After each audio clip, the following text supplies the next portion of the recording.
Mind app वाला session देखा था आप लोगों ने, है ना? तो उसमें एक गर्लफ्रेंड के अलग हो जाने से एक बॉयफ्रेंड को दुख हो रहा है, लेकिन आप सिर्फ एक बॉयफ्रेंड नहीं हो, आप पहले तो एक लड़के हो। क्लियर हो रहा है? तो एक लड़के को दुख हो रहा है? नहीं हो रहा। लड़के को क्या दुख होगा?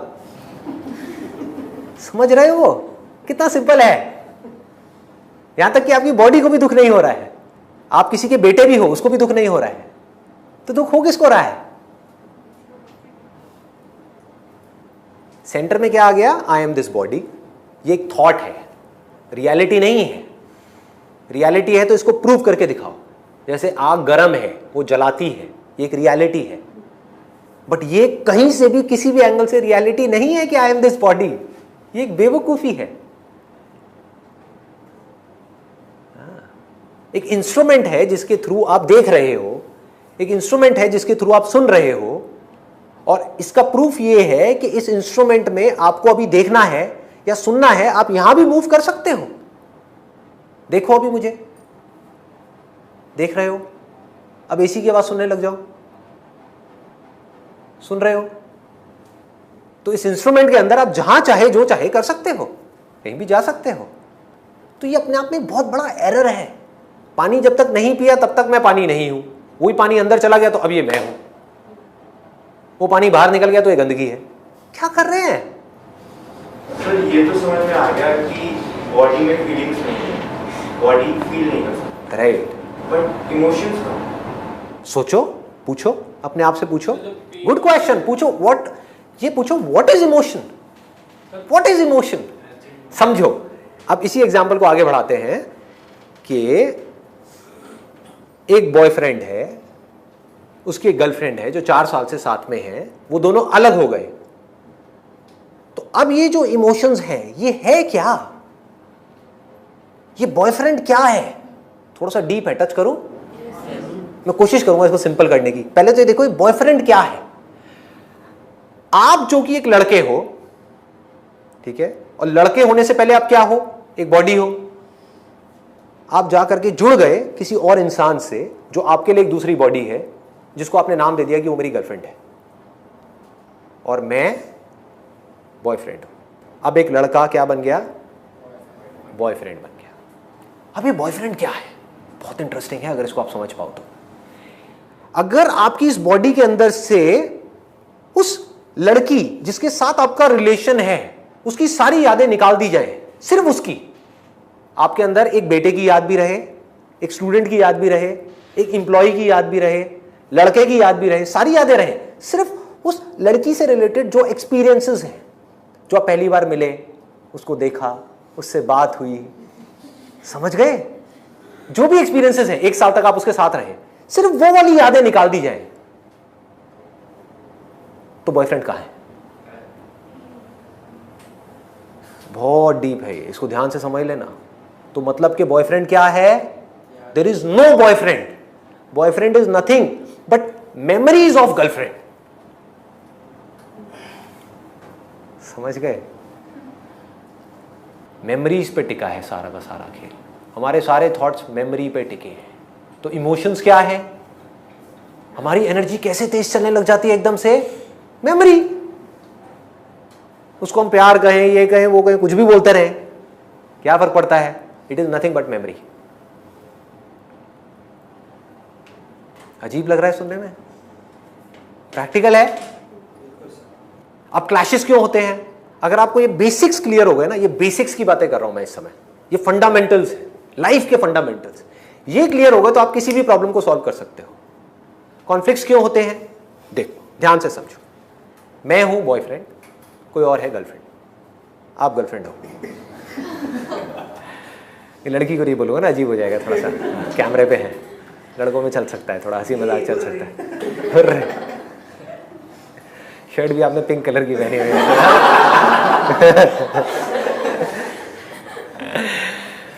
तो मैं हूं बॉयफ्रेंड, आप हो मेरी गर्लफ्रेंड। अब देखो कॉन्फ्लिक्ट्स की जड़, दुख की जड़, इमोशंस की जड़, लाइफ की हमारी सारी प्रॉब्लम्स की जड़ पकड़ो। ये जो बॉडी है जो अपने आप को बॉयफ्रेंड बोल रही है, और वो जो बॉडी है जो अपने आप को गर्लफ्रेंड बोल रही है, आप किस बेस पे अपने आप को गर्लफ्रेंड बोल रहे हो? Because you are my boyfriend.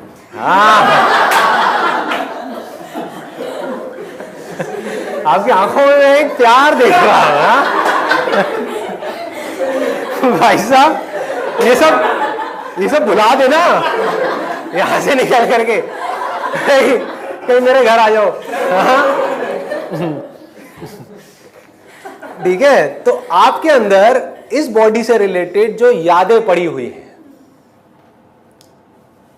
उन यादों से जो आपने अपने आप को जोड़ लिया है, ठीक है, वो एक गर्लफ्रेंड है।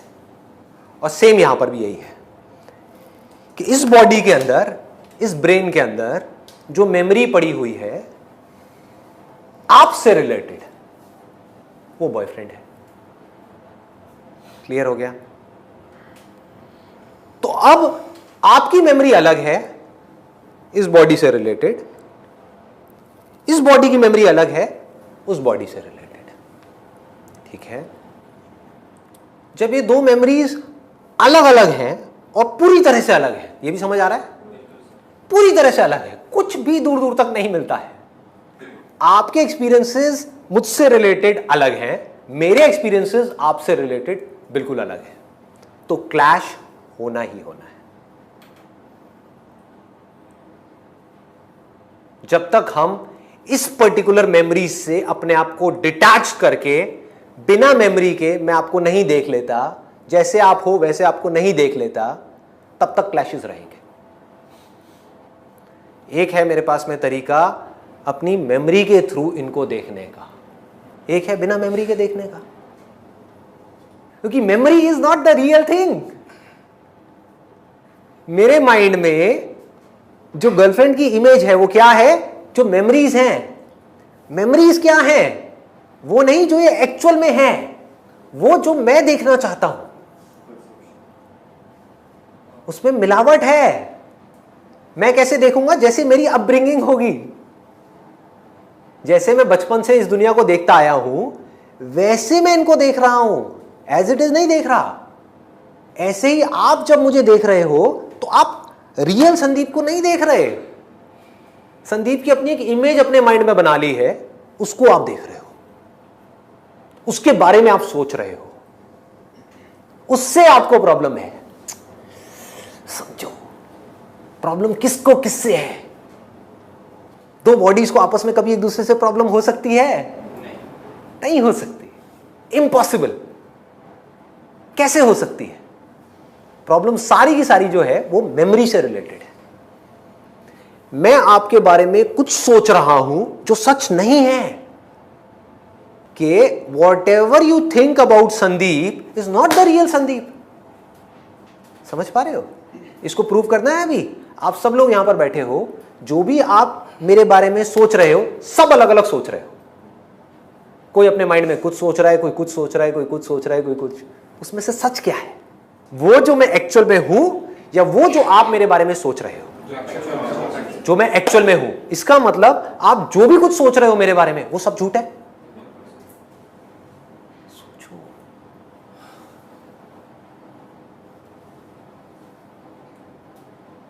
इसका मतलब जो भी कुछ आप सोच रहे हो वो सब क्या है?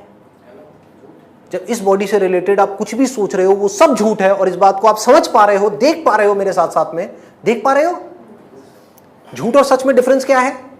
सच मतलब वो जो सबके लिए सच है। झूठ मतलब क्या? जो सबके लिए सच नहीं है, जो वक्त के साथ बदलता है, टाइम के साथ बदलता है, सिचुएशंस के साथ बदल जाए। जो बदल जाए वो सच कैसे हो सकता है? आग जलाती है, ये क्या है? सच है, सत्य है। अल्लाह ही सच है। नहीं नहीं, अल्लाह नहीं, शिव सच है। अरे नहीं, शिव नहीं, कृष्ण सुप्रीम भगवान है। कृष्ण नहीं, जीसस सबसे बड़ा भगवान है। ये सब क्या है? सोचो, क्या है? ये सच है क्या? अगर सच है तो अलग अलग कैसे हो सकता है? ये पानी है, ये क्या है? दुनिया को कोई इंसान इसको चैलेंज नहीं कर सकता, ये सच है।